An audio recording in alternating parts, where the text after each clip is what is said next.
Nakatanggap na ng 60 milyong pisong tulong pinansyal mula sa Office of the President ang lokal na pamahalaan ng Batangas. Ito'y tulong para sa mga bayan at pamilyang naapektuhan ng bagyo sa lalawigan. Narito ang buong ulat ni Leth Narciso. Pinangunahan ni Pangulong Ferdinand Marcos Jr. ang distribusyon ng iba't ibang ayuda sa mga bayan at pamilyang naapektuhan ng bagyo sa Batangas.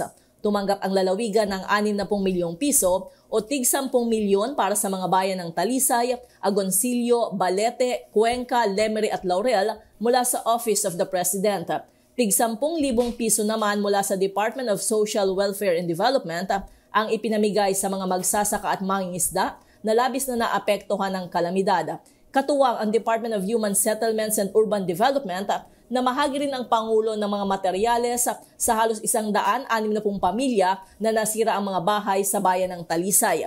Tumanggap ang mga ito ng yero, plywood, tabla at pako na magagamit sa pagkukumpuni ng mga bahay. Bago ito ay dumalo sa misa at nagtirik ng kandila si Pangulong Marcos sa ground zero ng nangyaring landslide sa Talisay, Batangas. Sa kanyang talumpati, iginiit ni Pangulong Marcos ang direktiba sa mga ahensya ng gobyerno para sa lalo pang pagpapalakas ng disaster preparedness and response para hindi maulit ang pagkawala ng buhay tuwing may kalamidad. Totoo na mas matindi ang mga bagyo ngayon. Mas malawak, mas malakas, mas mabilis ang pagbabago. Kaya inuulit ko ang mga kautusan sa mga ahensya ng pamahalaan.